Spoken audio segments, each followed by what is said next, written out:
कहावल। सुंदरवन के राजा शेर सिंह के 3 बच्चे थे, टिल्लू, निल्लू और इल्लू।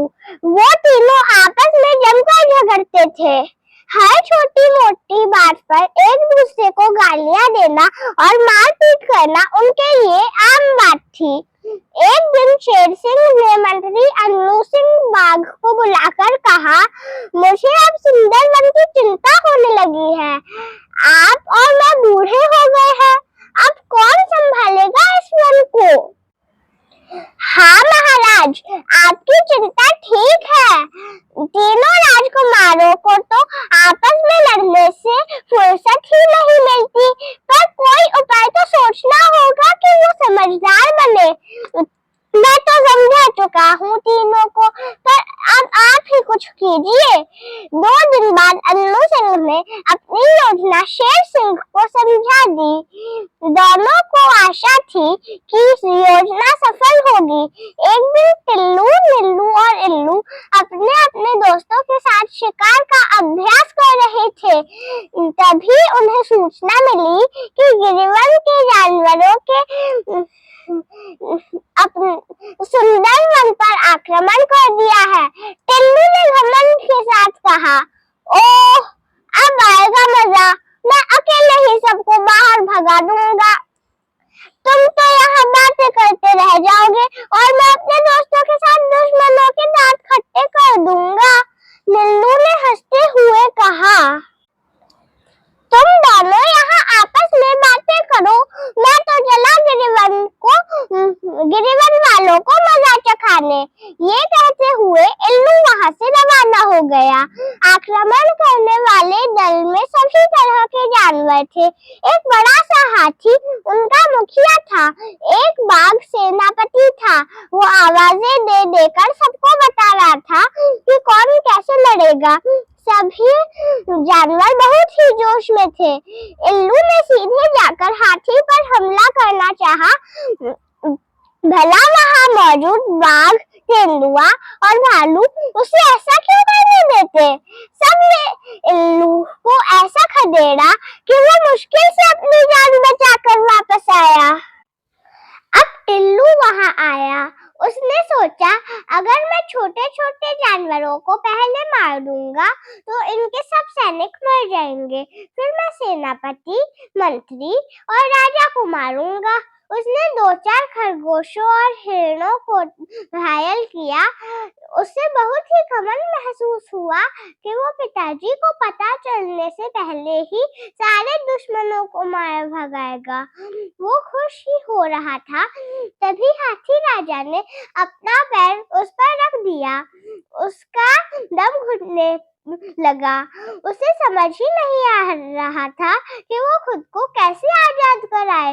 वो गिड़गिड़ाते हुए बोला, मुझे छोड़ दीजिए हाथी राजा, अब मैं कभी आपके सैनिकों को नहीं मारूंगा। मुझे मत मारो, अभी मेरी उम्र ही क्या है। हाथी राजा ने उसे जाने दिया। अब निल्लू मैदान में आया। वो केवल बातें बनाना जानता था। उसने जोर जोर से कहना शुरू किया, अरे गिरिवन के जानवरों, तुम्हारे अंदर दिमाग नाम की कोई चीज नहीं है क्या? तुम्हें नहीं पता, सुंदरवन में निल्लू के होते हुए कोई आक्रमण सफल नहीं हो सकता। मुझे आज तक कोई हरा नहीं पाया। तुम किस खेत की मूली हो? वो खड़ा खड़ा दूर से ऐसे ही बातें बना रहा था कि एक चीता जोर से उस पर झपटा। निल्लू बुरी तरह से डर गया और भाग खड़ा हुआ। जब तीनों इस तरह अपनी गुफा में लौटे तो शेर सिंह ने उन्हें पास बुलाया और कहा, दिखा दिया तुम तीनों ने अपना बल, हमारी हंसी उड़ा रहे हैं गिरिवन वाले, न जाने तुम्हें कब अक्ल आएगी। तीनों गर्दन झुकाकर चुपचाप सुनते रहे। अन्नू सिंह ने कहा, कल हम फिर से उनके आक्रमण को जवाब देंगे, पर आज की तरह नहीं। अगर आज हम सब मिलकर वहां चलते तो जरूर जीत जाते, पर आप तीनों तो साथ रह ही नहीं सकते। काका, आज जो भी हुआ उससे हम बहुत शर्मिंदा हैं। अब हम वही करेंगे जो आप और पिताजी कहेंगे। तीनों ने सिर झुकाकर एक साथ कहा, कल हम सब मिलकर दुश्मनों पर आक्रमण करेंगे। हमको एक साथ आया देखकर वो वैसे ही डर जाएगा, क्योंकि एकता में बल होता है, शेर सिंह ने समझाया। अगली सुबह तीनों भाइयों ने आपस में बिल्कुल झगड़ा नहीं किया। सब मिलकर वहां गए और जैसे अन्नू सिंह बताता गया वैसे ही लड़ाई की। आज गिरवन वाले उनकी एकता देखकर हैरान थे। उन्होंने लड़ने की कोशिश की पर वो हार गए। सुंदरवन वालों ने उन्हें मार भगाया। टिल्लू, नीलू और इल्लू समझ गए कि एक रहने में ही फायदा है। अगर तीनों भाई आपस में लड़ते रहेंगे तो बाहर वाले उन्हें हरा देंगे। उन्होंने शेर सिंह से वादा किया कि अब वो कभी आपस में नहीं लड़ेंगे। फिर वो जीत का जश्न मनाने जंगल के उस छोर पर चले गए।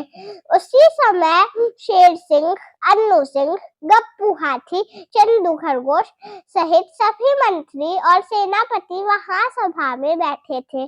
शेर सिंह ने तीनों भाइयों को सीख देने के लिए योजना बनाने के लिए अन्नू सिंह की तारीफ की और गप्पू से पूछा, आखिर कैसे तुमने सुंदरवन के जानवरों को ही गिरिवन का बताकर राजकुमारों को सबक भी सिखा दिया और कोई जान माल का नुकसान भी नहीं हुआ। आश्चर्य तो यह है कि राजकुमार हम लोगों को पहचान भी नहीं पाए। चंदू ने हंसते हुए कहा, ये सब गप्पू के फेस मास्क की कला की वजह से हो पाया है। उसने इतनी अच्छी तरह रंगों से सबके चेहरे पेंट कर दिए कि राजकुमार पहचान ही नहीं पाए कि ये बाहरी लोग नहीं, उनके अपने ही साथी हैं। गोपी सियार ने राज की बात बताई। वास्तव में आप लोगों की कोशिश की वजह से तीनों भाइयों में एकता होने से मैं चिंता से मुक्त हो गया। मैं आप सबका धन्यवाद करता हूँ, शेर सिंह ने सबको उपहार देते हुए कहा। तो बच्चों, आपने सीखा किस तरह से हम एकता बनाए रखकर बड़ी से बड़ी मुश्किल को भी चुटकियों में हल कर सकते हैं। तो आशा है आपको निमेशिका की लिखी और सुनाई ये कहानी पसंद आई। कमेंट बॉक्स में अपनी राय अवश्य दें। डेली खुराक की तरफ से आप सभी का धन्यवाद।